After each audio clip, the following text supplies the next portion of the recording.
Amanda, welcome to Not Real Art. Thank you for having me. So you notice what I did there, right? What? I just focused on the name that I could pronounce, Oh, Amanda. Right. yeah. I'm so I'm so insecure about my public school American education that I don't speak Italian very well, and I wasn't going to get the accent right. So I want for our listeners, I want you to tell them how to say your last name properly because it is such a beautiful Italian name. Thank you. It is pronounced Maccagnan. Maccagnan. Yes. Yes. Oh, you did it. You did it. See, I could never do that. Amanda, I'm so grateful that you took time out of your busy schedule to come on the show and talk about your amazing practice and work. I mean, what you're doing with stained glass is so, I mean, so cool. I mean, I guess the kids these days would say dope, but it is so fresh and interesting and juxtaposition, right, of these kind of this classic, uh, ancient even practice of stained glass, right? And you're bringing such a cool, contemporary, provocative story, to it, and I'm just loving what I'm seeing. Thank you. Thank you for saying that.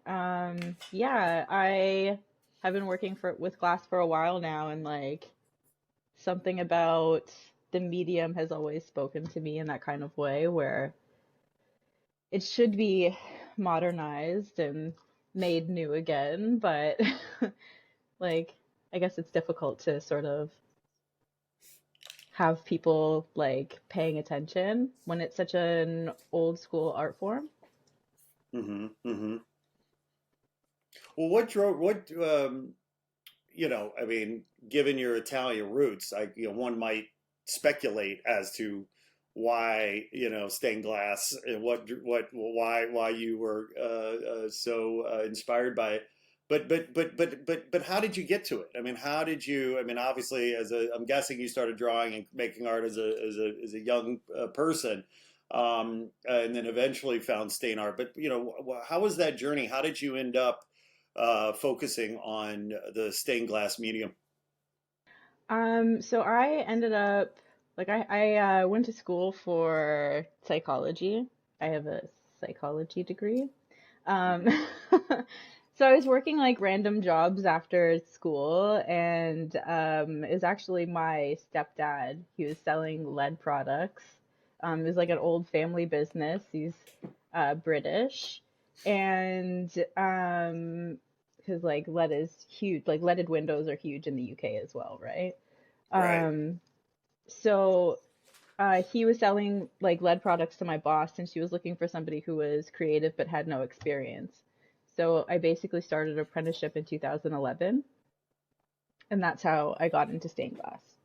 Um, I worked with my mentor for until 2014, I believe, 2015, and then I started doing stained glass stuff on my own.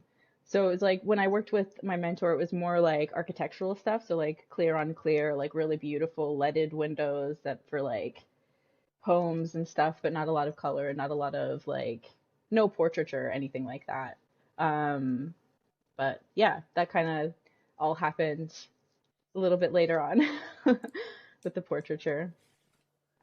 Well, that's fascinating. So you actually had at least went to university to study psychology. So, I mean, at some point, were you seriously considering a career as a therapist or a psychiatrist at that point? Were you making art prior to that? I mean, talk about. I mean, obviously, artists, on a certain level are, you know.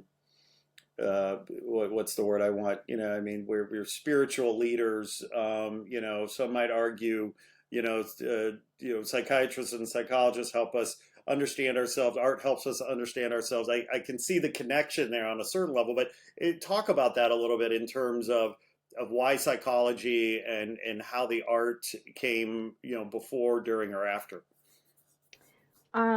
So I've always like I grew up in an incredibly creative family. My mom went to school for fine art. Like always like stress like working with your hands and tools and like DIY. It's always been like really a part of my life and my family, which is I think why like I like working with so many different mediums. Um, and why different textures are important as well. So like textiles as well as like glass and paint and like if I the more mediums I can get my hands on, the happier I am. And I think it's because of Mm, the way that I grew up with like my grandfather was a tailor and my grandparents like knitted and crocheted and like it's just yeah, just creating things has always been like really important part of my family in general. mhm. Um, but there wasn't an option like I with like I think immigrant parents like you need to go to school. Like you have to go to school. Art is not an option for your future. So it wasn't like a path that like was even something that was like in my head at all because it wasn't feasible. Even though my mom went to art school, which doesn't make any sense, right? Um Why yeah, can she go and you can't? That's not fair. right. Right? Um yeah, so I went to school for I got the degree and all of that, and then I started focusing on artwork. And then actually in 2019, I went back to school to become an art therapist. So Interesting. Yeah. yeah, I because the artwork, I think like because I was creating artwork all throughout that time. It was just personal, like never for any Hmm. reason, just because it was something that I needed to do, I was driven to do. Um, and then in 2019, I realized that like making artwork probably saved my life. Like, I don't even know how many times.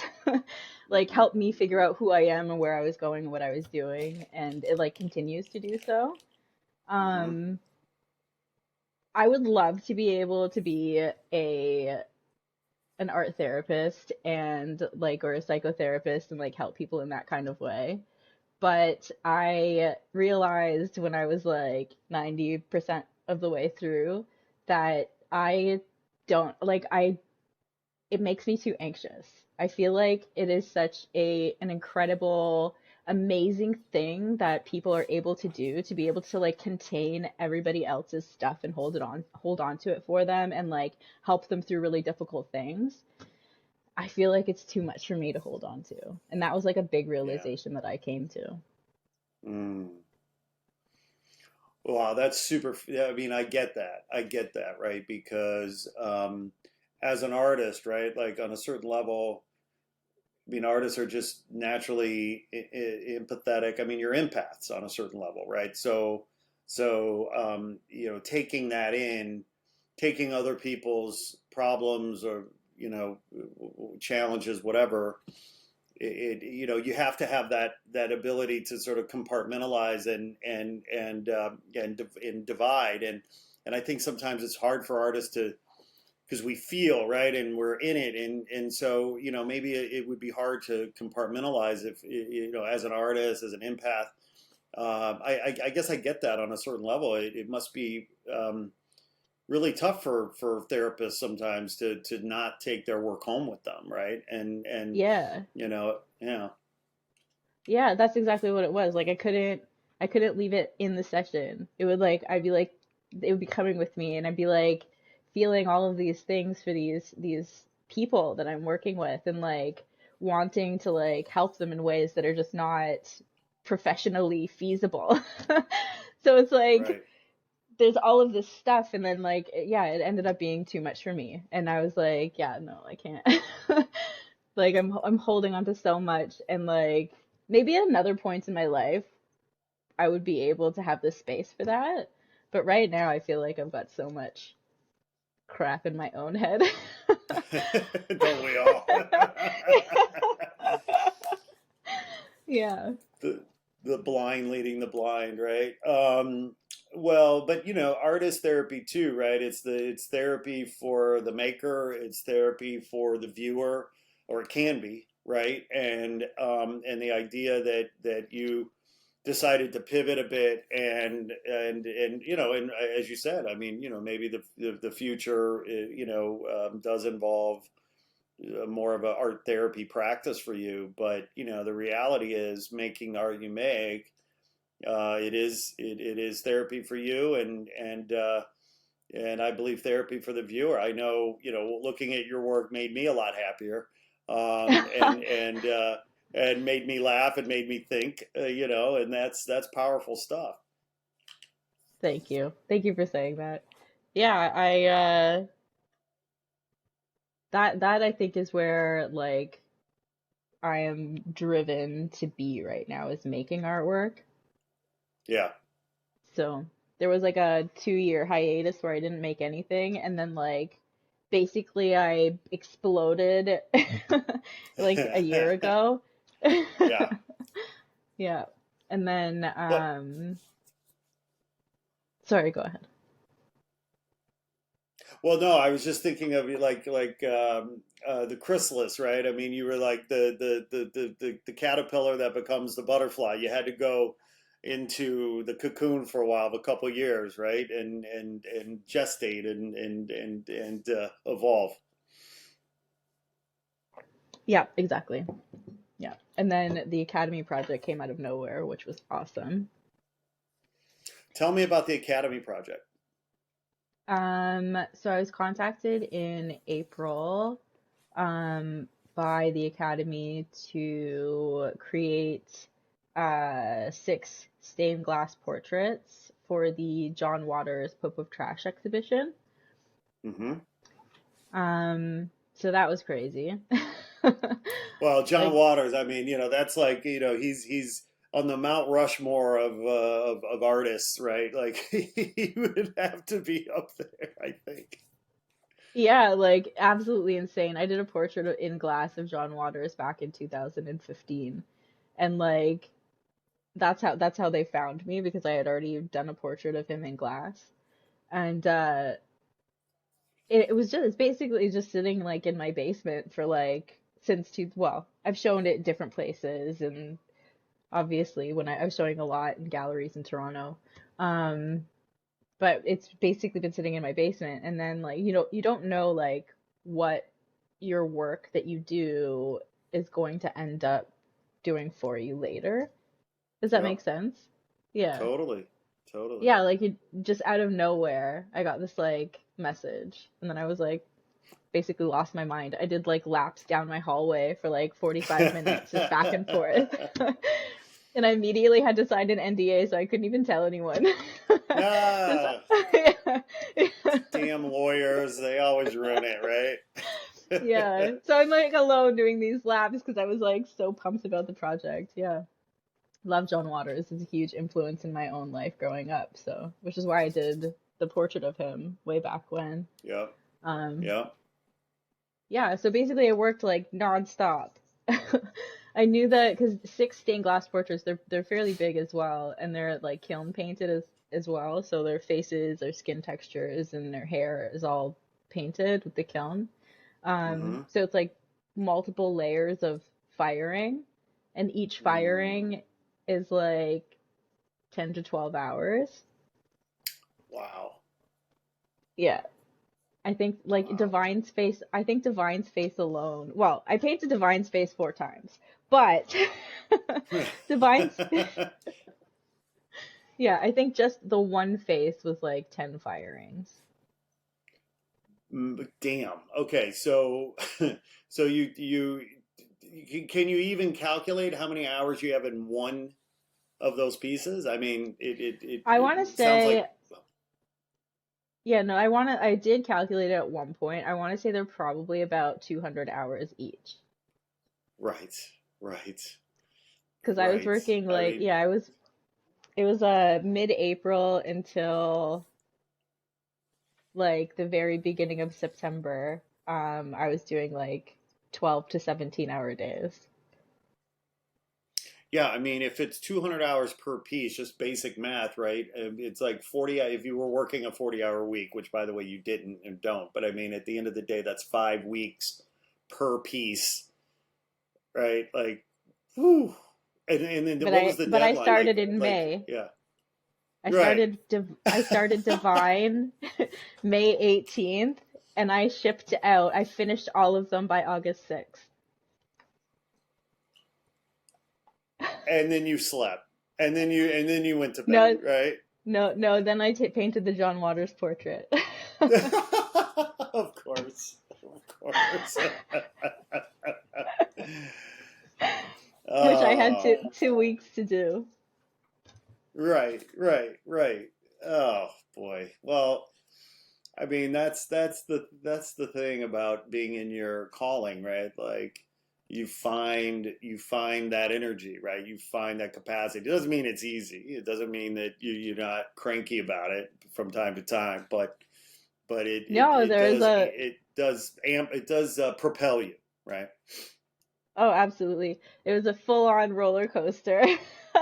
A full-on roller coaster of moments of like absolute joy. There was one moment where my mom was like dancing with me in my studio. My family was like the most supportive that I think they've ever been in anything. Like all of them with all of this, like helping me like flip pieces. Like my mom made me dinner every night. Like my dad came and mowed my lawn. Like it was insane the amount of support that my family, yeah, I wouldn't have been able to do it without them.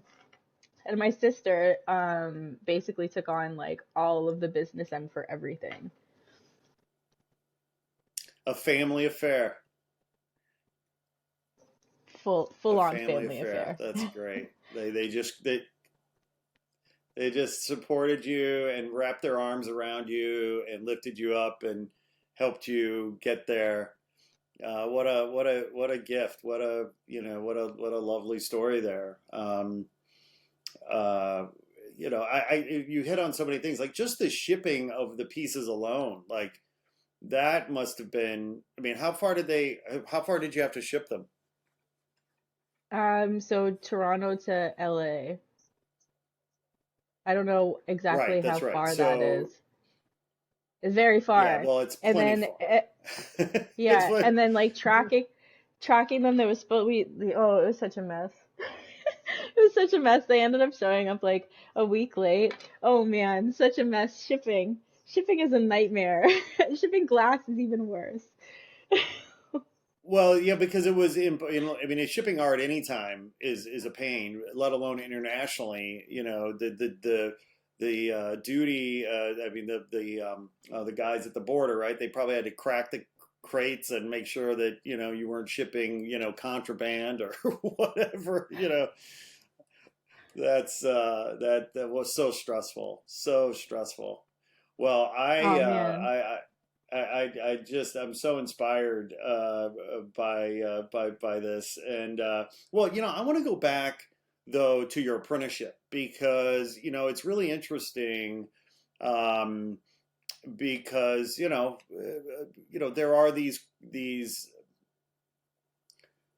artisans, so many artisans, right? That those art forms, those crafts, they're being lost, right? They used to be passed down, right? They're for centuries, right? In terms of being able to cultivate the next generation of artisans, and that mentor apprentice kind of model doesn't seem to be quite as prevalent these days as it used to be.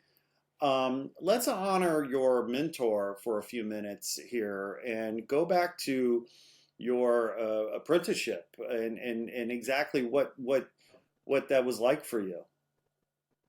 Oh, my apprenticeship was amazing. My mentor taught me so much. Like her voice is in my head constantly when I'm working with lots of things. Very, very strong woman, like incredibly strong. And like taught me in a way that really made sense to me. Like one of the first, so she taught me how to cut glass. She taught me how to carry glass, like the basics, safety, like all of those things. Um, and then like my first real build, um, was she was like she showed me this piece that her like old assistant was working on, and like it wasn't up to scratch, like because she was meticulous, which is good, because I'm meticulous, so it makes sense. Yeah, right, Yeah. right. Yeah, meticulous, like everything perfect. And so she was like, "Do you see this piece here?" And I was like, "Yep." And she's like, "It's crap. Take it apart and put it back together, but perfect. I will be back in 8 hours." She left.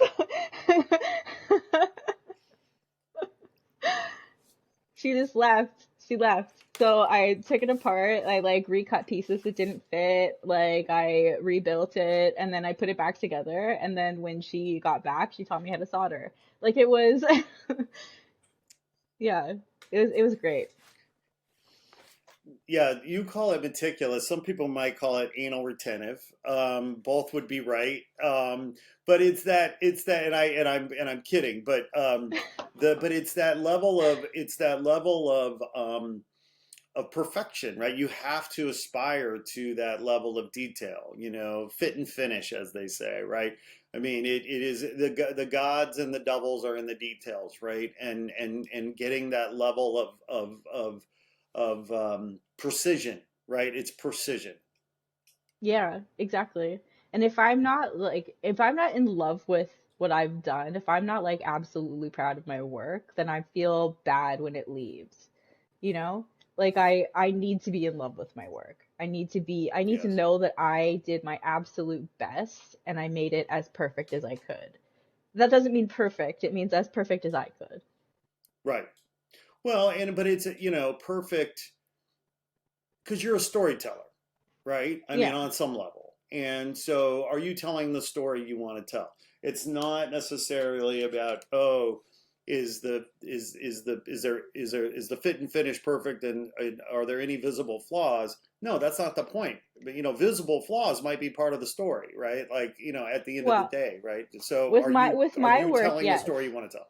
Yeah. Yeah, with my work, yes. When I was working for my mentor, no, because that was No. architectural. It was Right. it was Right. like it was stuff like if you were making a panel that looks like this, if that's not perfect, you're gonna notice. Right. Right. If it's Sure. not perfect, Yeah. they will know, That like you're gonna know. right. It completely exposed, and there's no hiding with that, No. right?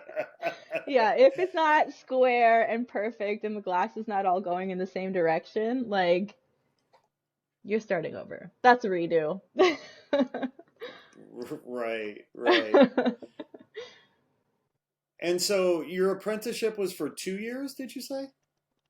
2011, I think that I stopped working in 2013 or 14.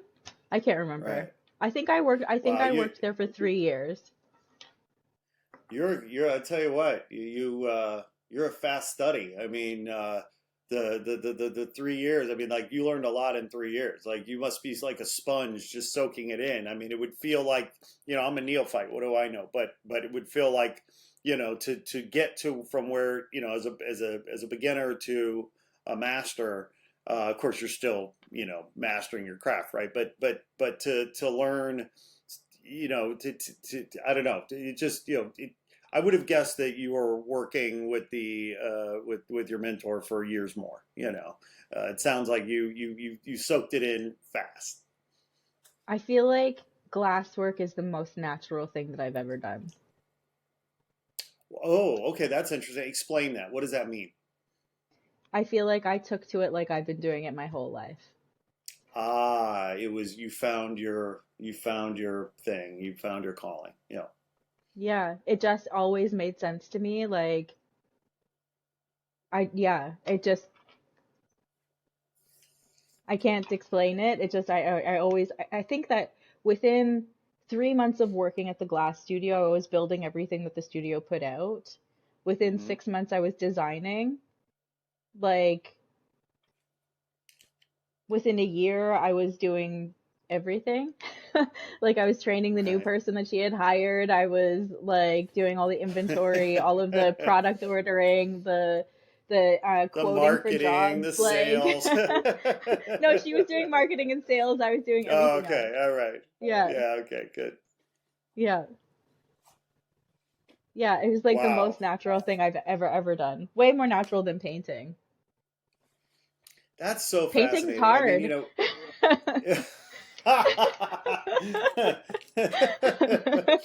said the stained glass maker, um, and how many painters would just crack up knowing how difficult and time consuming and delicate your medium is.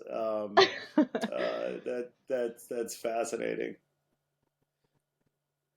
Yeah, yeah. Well, um, I'm just, listening to you, like I'm just, what a gift it is. I know you just walk around with the spirit of gratitude because, well, I can just sense from your energy that you just, you're that person. You're walking with a spirit of humility and gratitude. But, and it is, I've had moments of clarity, right? Maybe most of us have had those moments of clarity, or those moments of call it zen, or you find your zone, or whatever it is. And it truly is a sort of a blissful, happy place of joy and fresh air. Um, but the fact that you were able to wrap your arms around it and stay there and build your life around your calling. It's I don't know. I mean, how do you I mean, I guess you honor that by making art, right? That's how you honor it. But um, I don't know. I mean, what I'm trying to find my question because I want to ask. I'm trying to get to the spiritual side of your work, and I guess maybe that's the question. I mean, how what is your spiritual practice, and how does your art practice inform your spirituality? um, big question. Big question. Mm, Um, my spiritual practice is, I think, just one of open acceptance. mm, Um,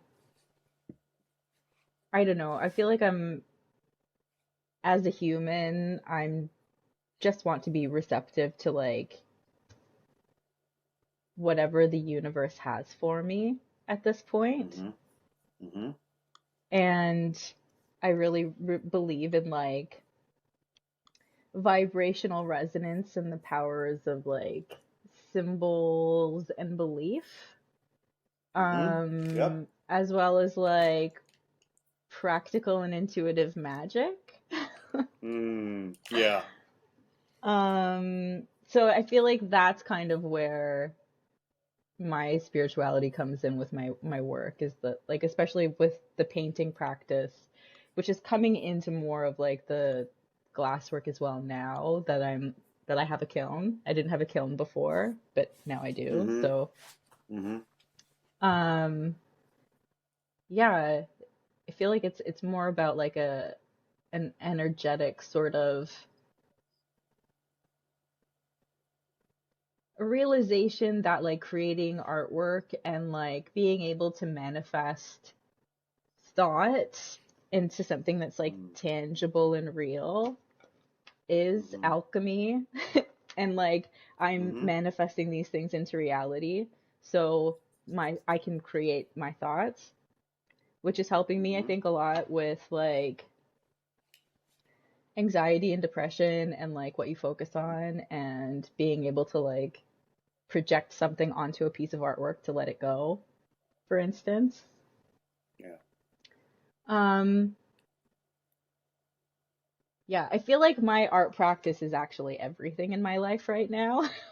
Mm-hmm. Between Mm-hmm. like the glass and the painting and the way that I've sort of like divided the tasks in both. Like Mm-hmm. there's moments of like complete loss of control in painting and in the glass work. And then there's like absolute like obsessive meticulous control in both as well. And it's both things sort of like are this like dance that I'm playing in my life in order to sort of like maintain balance and Mm-hmm. find harmony. Mm-hmm. And I think that my goal is that when people look at the artwork, they can also see that balance. I don't know, finding Yeah. calmness Well, in absolute chaos. right. The calm in the eye of the storm and whatnot. Yeah. Yeah, it's a fascinating thing. We all love sitting around talking, with artists and art lovers about the meaning of art, and what have you, and philosophize and solve the world's problems. And, um, but I've often argued that, art is soul food, right? I mean, and that artists are, spiritual guides, that artists are spiritual seers, simply put, artists are magicians, right? Because you literally are pulling rabbits out of hats. It's like, oh, that didn't exist. Now it does. Right? And that power that artists have, it must be daunting, in many ways, but also it's a compulsion, right? Like, it's like it's got to come out, right? Um, and being able to find spiritual happiness, spiritual harmony, through the doing, through the practice, of art making. I don't know. For me, it's just a fascinating kind of thing to think about and talk about. And I don't know to what extent that bumps into the art therapy conversation, um, but for me, anyway, speaking selfishly, it's art and artists to me are some of the most powerful, um, examples of spirituality in our um, in our in our in our world. And I mean, I guess everybody gets fed differently. I lost my religion a long time ago, but I found my peace. Actually, I found my peace in nature, and I found my peace, in the arts. So for artists such as yourself, who are making the art, I'm guessing it's act of communion, even, right, with the higher, um, uh, with a higher sense of not just yourself, but with the universe. Yeah, absolutely. I don't know how you feel about like psychedelics and stuff, but like I absolutely feel that way. Sometimes like for the painting process, a lot of the times when I start, I'll do mushrooms and Hmm. then just like sit with this painting while it's like because I'm throwing paint, right? Like that's how the Hmm. paintings start. Hmm. Um, and then you're just like sitting with it and watching it and like crying and as these colors are like becoming this amazing thing and like the amount that you manipulate it is so minute that like it's just a small movement, just a little bit, you know what I mean? Just like maintaining control of this like fluid sort of medium. You're not controlling anything. It's just the human sense of control. It's not really there. But like humans can't control Hmm. anything really. We just like to think Hmm. we do. Yeah. Yes. It's um true. yeah. So it's the same sort of thing, like working with fluid mediums and trying to like sort of believe that you have any sort of control over it when you really don't. But Mm. the mushrooms make it this like sort of really beautiful thing and like every step of the process is this like incredible beautiful thing and then like suddenly you see the painting there and it's there. Like it was always there. Like yeah. It Yeah. yeah, something about doing mushrooms and the Mm. painting process for me is incredibly spiritual.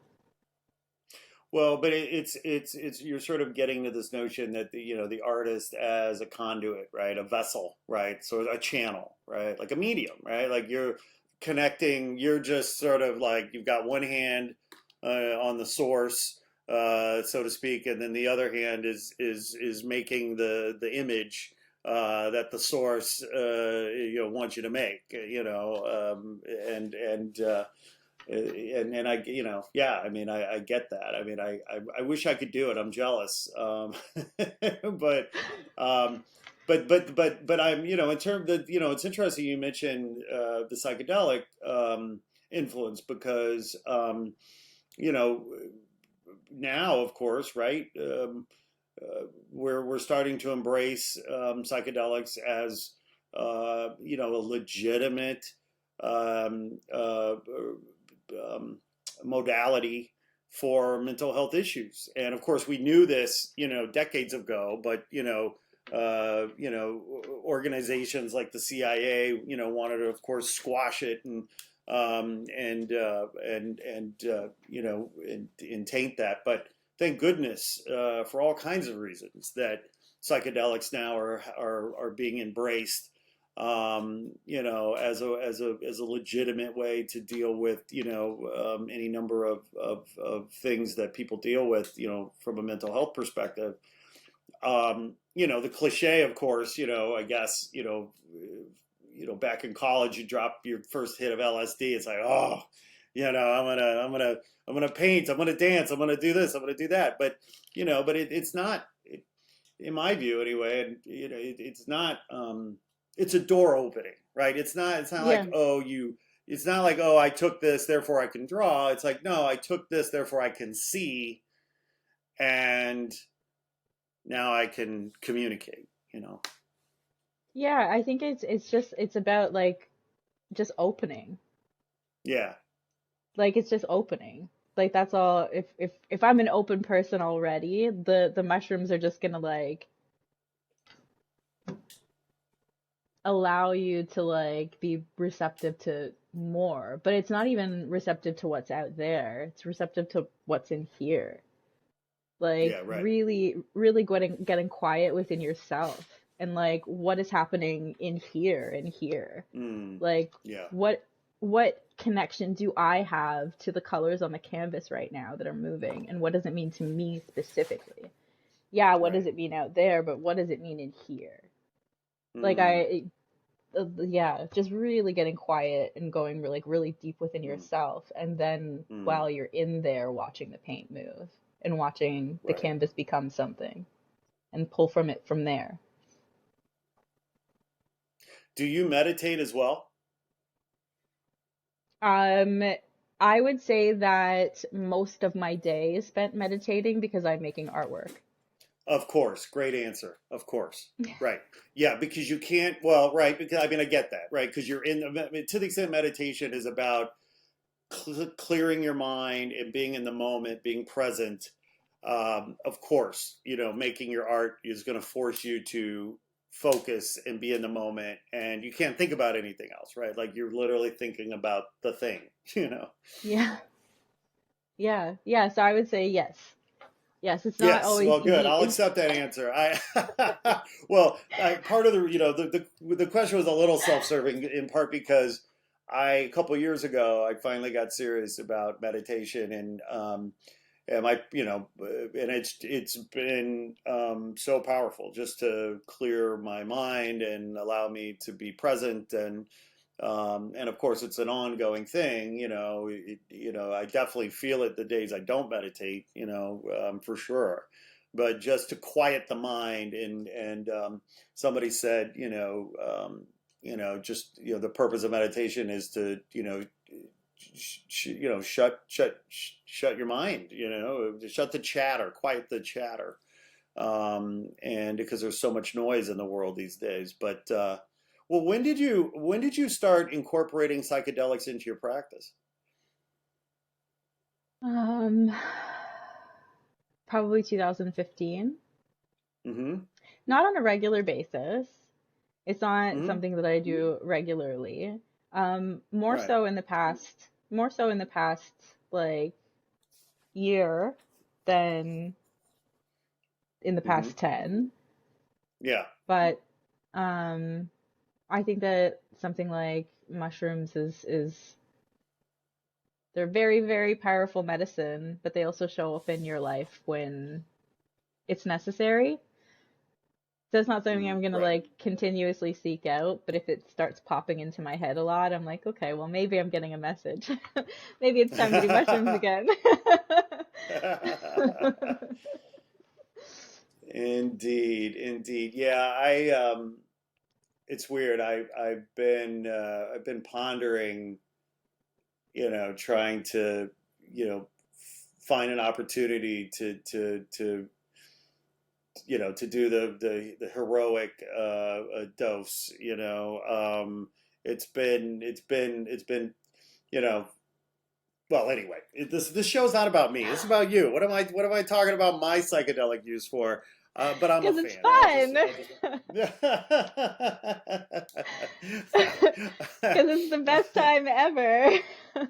I know. It is interesting because when you're, I'm 53 and in college coming up, whatever, it was exciting and it was definitely life changing and open windows and doors that just wouldn't have been opened otherwise, and ultimately put me on a path, to bring us here together today, really. I mean, on a certain level. But now at 53, um, to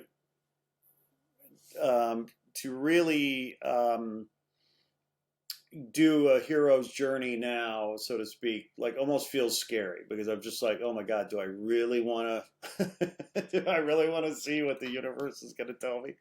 Um, but anyway, I digress. Yes, I always digress. yes. Always yes. Yes, yes, yes. Okay, all right. So after we get off this, I'm gonna You're just I'm gonna gonna call my eat all the shaman, my mushrooms. local, call my neighborhood shaman, and I'll report back. I can't wait to hear Well, about your heroic dose. oh my God, yeah, yeah, yeah. Well, all right. Enough about me. Make Let's sure get you back to have you. paint in front of you. All I'm saying is if you're gonna end up doing a heroic dose, make sure you have paint and a canvas in front of you. It is the best time. Yeah, yeah. No, you're right. You're absolutely right. You're absolutely right. And environment, kind of what you're getting at. Environment is so key, right? Like, because and that's why I love, if I'm going to do most of my mushroom experiences have been outdoors, in nature, and for me, that's just the best place. It's the, but anyway, I will report back. I promise. When I have a better when I have a better story for you. I Um, can't wait. yeah, yeah, good stuff, good stuff. Well, so the oh boy, my brain's not working now. We're talking about psychedelics, but the Popa Trash exhibition, I believe closed like in August. Yeah, it's not still hanging, right? No, no, it's up. So it opens September It's 17th and it closes in August. So it's up for a year. 2024. Right. Yeah. Okay, okay. I'm sorry. I was getting my dates wrong. Okay. Well, that's great because I got to get my ass over there and I got to see you. I want to see you. And sadly, I couldn't get over there obviously before our talk today. But now, are you coming back to LA? When are you coming to LA next? I'm not sure, but I will be coming back. I don't know when yet, but I will be back. There's Well, that's some big plans in the making. So, okay. You're under NDA, so right. You can't tell. I'm sure you can't no, talk I'm about. not. Oh, you're not under NDA. All right. Well, No, no, hey, no. I Yeah, mean, there's tell some us big what you want to tell us. Hey, projects. give us a scoop. Give us a scoop right now. Come on. I may be working with some really awesome people, putting on some there's a trying to do some public art exhibitions with stained glass. Mm-hmm. Working on some new portraits now of really important queer figures, Mm-hmm. historically and contemporary. Mm-hmm. So hoping to do a lot with that and show it in different places around the US if possible. Um, yeah, right now I have sketches going for Marsha P. Oh, right on. Yeah, Marsha P. Yeah. Johnson. Yeah. And then I have, oh gosh, this is gonna be impossible.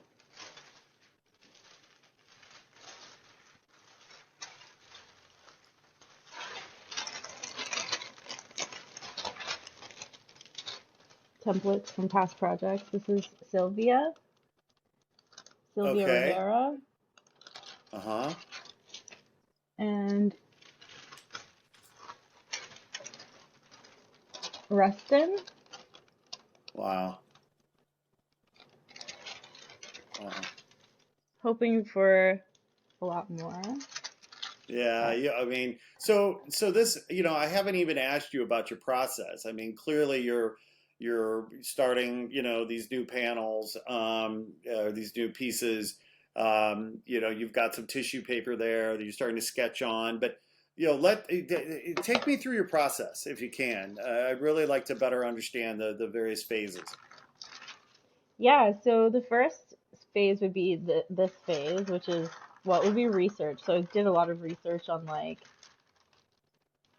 just getting inspired by like the things that folks have done in their lives and how amazing they are, and like really putting intention into like the purpose. Mm-hmm.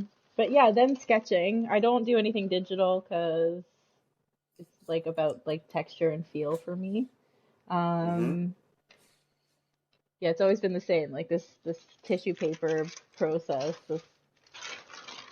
Then after that, it would be like coming up with like background designs. This is a small scale, obviously. I can't Yep. work this small. Yeah. Um, um, yeah, then I would be like cutting glass, or I would put it on something like large scale. Then I would cut glass and like put it down. This one I smashed a piece of glass, so Mm-hmm. I smashed it with a hammer here. Mm-hmm. Um, this one has been in the kiln, like these pieces have been in the kiln 3 times. Mm-hmm. Uh, so the next stage would be like, I guess, choosing glass, like glass colors or like a color palette, and like figuring out, because if you're doing a portrait of a person and you're doing clothes, let's say, like when you're cutting glass or designing, glass has to come to an end. Like you can't have a line that comes in the middle of nowhere. Does that make sense what I'm saying? Uh-huh. Yep. Like you can't have triangles in the middle of things. Like Right. I'm trying to find an impossible piece.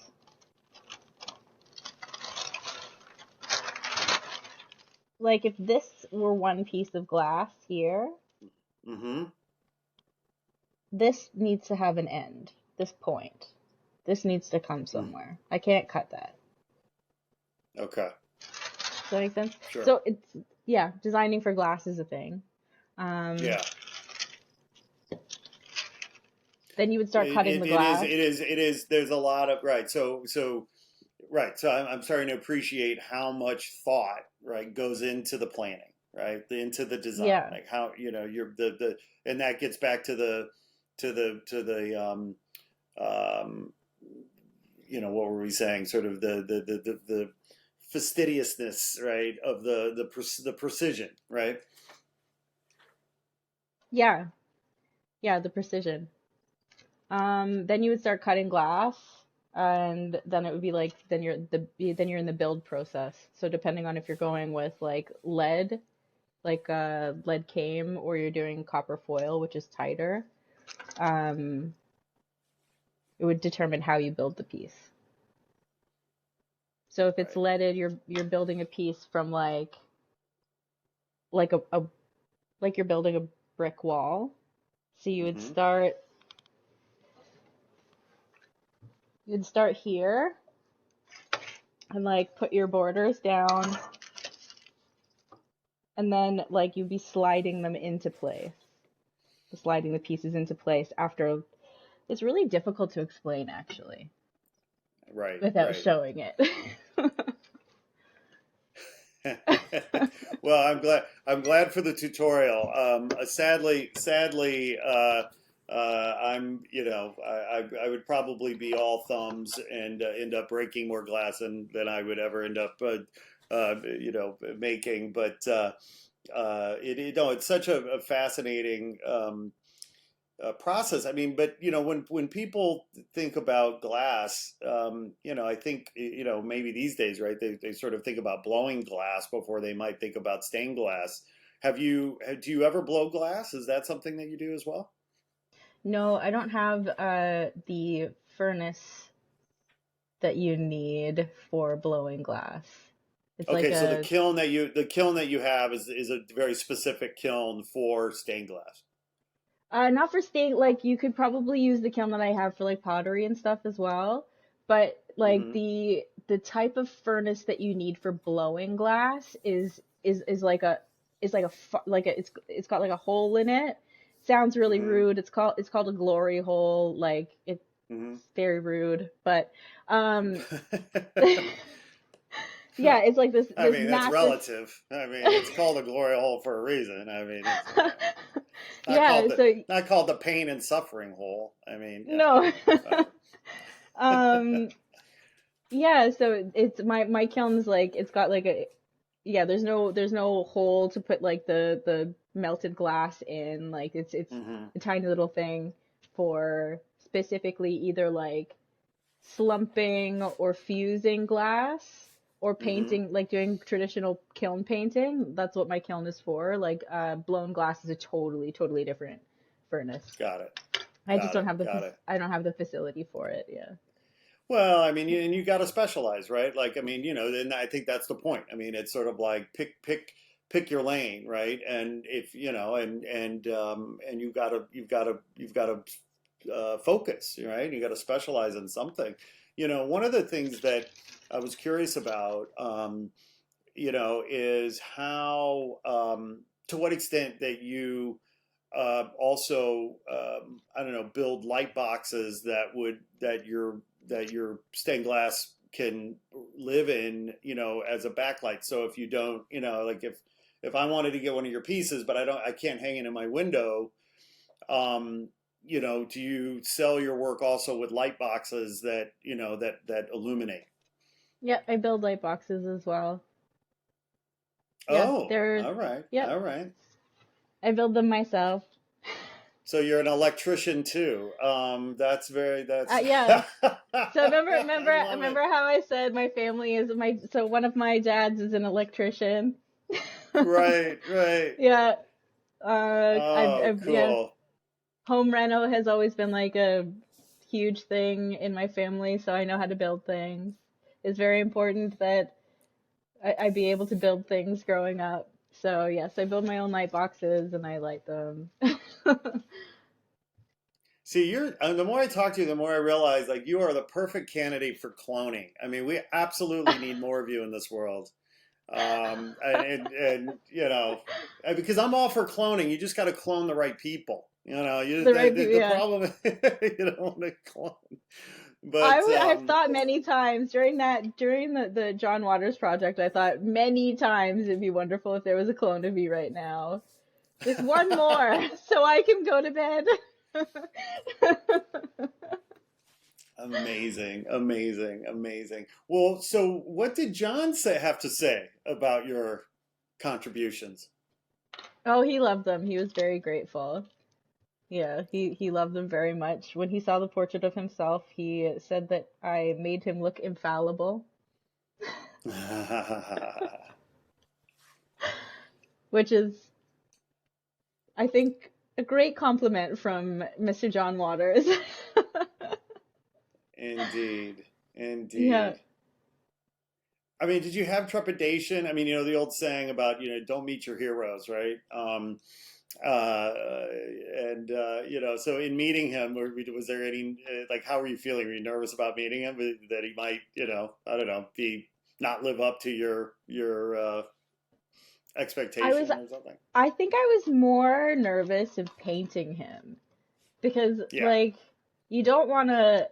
I was excited to meet him, but I heard that he was like the sweetest person ever from everybody that I've spoken to that had met him before. Like Right. everybody. So that Yeah. I wasn't super nervous about. More so that I didn't want to like paint him in a way that like offended him or like made him upset or anything like that. I just wanted Yeah. him to be happy with how I made him look. Because you always want, when you're doing a portrait of someone, you always want them to like be happy with it, you know? Yes. Yes. Of course. That's Yeah. why so many people don't do portraits. Yeah. Right. It's not easy. Painting is hard, like I No. said. Glasswork is easy. Painting, hard. Let's stick with the glass. Uh, Yeah. yeah, Yeah. I love it. I love it. Well, I feel like I could talk to you for days. I want to get to Toronto. Now you've given me a new reason to get back to town. It's been too far too long. I wanted to talk a little bit about the work that you may or may not be doing right now in the VR space, because I know, historically you've worked in that space and in that medium. So, what's going on right now for you in terms of AR and VR? Not a lot. Yeah. I got super into the VR space for a while. A lot of like live shows with VR with my old painting Hmm. partner. We had a Hmm. live painting company, so that was a lot of fun. It was just when VR had just like first come onto the scene as well. Like nobody was doing anything with VR yet because it was brand new. Right. Um, I was actually gonna write my thesis on VR practice Oh, interesting. for the Yeah, for right. the art therapy. Yeah, yeah, yeah. It's all planned out, just because it's totally novel space, right? Like painting in VR is Yes. completely novel. There's nothing I've never there's nothing like it in the tangible universe like painting in VR. Right. Um, so the thesis is like, how does that impact mental health if you have like a daily VR painting practice, like removing yourself completely from this reality, especially during COVID, because that was when I was planning on writing it. But Right. Right. Yeah, I don't have a ton of, I mean, I do have some experience, just, with the goggles on and, playing around or whatever. And at least in my limited experience, it's really, you're transported. I mean, you just forget where you are. You're in a whole nother reality, a whole nother space. Um, and I don't know, it's a fascinating phenomena to kind of go in and out of that, you know. yeah, I don't know how to explain, but we're just living in this really interesting time of so-called digital revolution. I mean, digital seems to be swallowing us whole, right, on a certain level, and I've conflicted feelings about it, right, because of course, like with anything, right, there's good and bad things, right, so all the positive stuff is wonderful. Um, but sometimes I feel like we're like the frog in the water getting cooked, like slowly, just like, and a friend of mine she works in the kind of the market research space for big companies, um, and they had done some market research with Gen Alpha, which is like the kids in high school, I guess these days. So we've gone past Gen Z, now we're at Gen A. We're back to A. Gen Alpha. Um, and I guess the question in the research that my friend was telling me about, she said, given a choice, would you rather live IRL in real life or plugged into a matrix? And the kids that participated in this nationwide, youth market research study, it was they preferred, given a choice, they said they prefer to plug into a matrix rather than live in real life.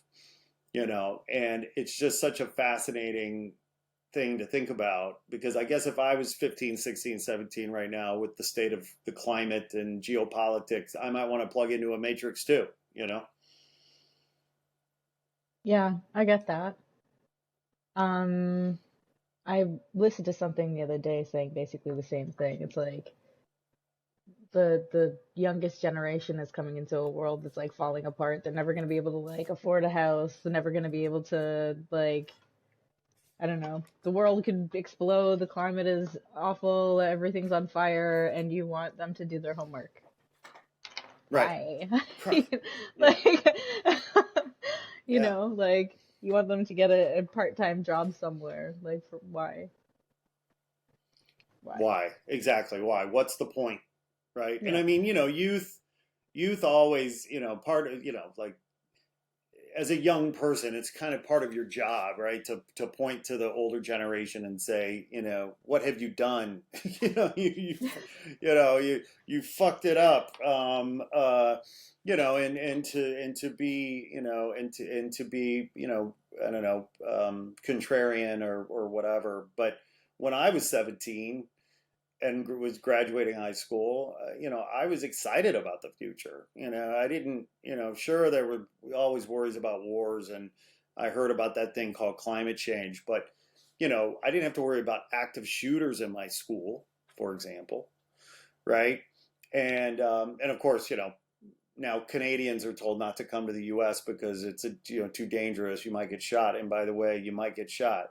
Um, but when I went to school, I visited my old middle school not too long ago. I was back home, and I believe it or not, some of my old teachers were still there, and I know some of the kids I grew up with are teachers there now. So I popped in to say hi, and I couldn't even get in the building. There were these two big steel doors that I had to go into, to get buzzed in for security.